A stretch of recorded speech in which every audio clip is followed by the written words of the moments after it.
আমাদের স্যালারি বা ফাইন্যান্সিয়াল প্রোটেকশনের ক্ষেত্রে যারা তো সরকারের ডাইরেক্ট এমপ্লয়ি, তাদের ক্ষেত্রে রাজ্য সরকার তো ভাবতে শুরু করেছে। আমরা সুপ্রিম কোর্টের অর্ডারে কিছু কিছু এরিয়া ডিএস আগে সরকার শুরু করে দিয়ে গেছিল, আমি অনেকটা এগিয়ে দিয়েছি।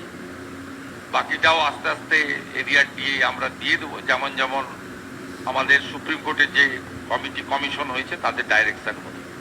আমরা প্রথম 8 থেকে 15 আগের সরকার কিছু দিয়ে গেছিল, আমি এসে অনেকটা দিয়ে দিয়েছি।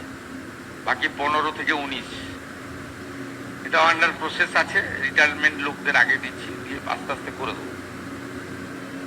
20% দিয়ে আমরা 42% গ্যাপ আছে, বাজেটে 20% ডিক্লেয়ার হয়েছে এবং ওটা অক্টোবর মাস যেহেতু পুজোর মাস, আপনারা অ্যাডভান্স বেতন পাবেন, তার সঙ্গে আমরা মার্চ করে দিয়ে দেবো। 20% দিয়ে বেড়ে যাবে অক্টোবর থেকে। এসেই গেল knocking the door. Pay commission 7th বানিয়ে দিয়েছি, ওই টার্মস অ্যান্ড রেফারেন্স তৈরি হয়ে গেছে, তার ডিসকাশন চলবে। মাস 6 তো মিনিমাম লাগে, যখনই দিয়ে দেবে আমি চেষ্টা করবো এই ফাইন্যান্সিয়াল ইয়ারের শেষের দিকে হলেও 7th পে কমিশন। এর আগেও যে 6th পে কমিশন হয়েছে সেটা আমি তখন উদ্যোগ নিয়ে করেছিলাম। 2015-তে আমাদের অভিরূপ সরকারের কমিটি তৈরি হয়েছিল, আমি 16-তে মন্ত্রী হয়েছিলাম। এই কমিটি অনেক দিন সময় লাগিয়েছে।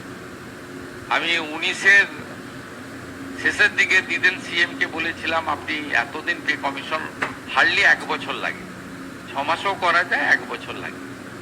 আমাকে তখন উনি বলেছিলেন, অর্থমন্ত্রী বলছেন যে কমিশনের রিপোর্ট রেডি নেই। আমি ভুল কথা বলছি, আপনি কমিশনের চেয়ারম্যানকে জিজ্ঞেস করুন।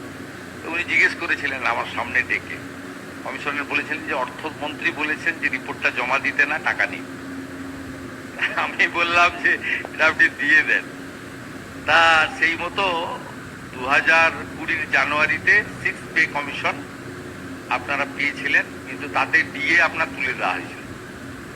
এটা তো পরে সুপ্রিম কোর্টের লড়াই, এটা আপনাদের ডিমান্ড, একবারে স্যাট থেকে শুরু করে সুপ্রিম কোর্ট সব জায়গায় জিতেছেন আপনারা।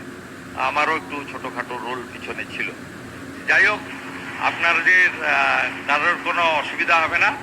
আর বাকি যারা থার্ড পার্টি পাচ্ছেন, ওয়েবেলের মাধ্যমে নিয়োগ হয়েছে বা অন্যান্য, এদেরও রিভিউ আমাদের সেলিম সাহেব এবং শান্তনু বসু মহোদয়ের করা উচিত। কারণ আমরা সব জায়গায় দেখছি, দেখুন যারা কাজ করবে তাদেরকেও ভাবতে হবে। আমরা ছোট ছোট কাজ করেছি, এগুলো সব সরকারের ভাবা উচিত। যেমন আপনাদের এই পেমেন্ট সংক্রান্ত না, কিন্তু অর্থনৈতিক সংক্রান্ত। আপনার হাই স্কুলের বাচ্চাদের বা আপার প্রাইমারির বাচ্চাদের মিড ডে মিলের জন্য বরাদ্দ 10 টাকা, প্রাইমারির বাচ্চাদের ছিল 6 টাকা 78। আমরা বললাম যে না, এটা হতে পারে না, ওদেরকেও 10 টাকা দেওয়া উচিত। কেন্দ্র সরকার যদি না দেয়, আমরা ওন ফান্ড থেকে দিব, আমরা 10 টাকা করেছি। এটা ছোট্ট কাজ।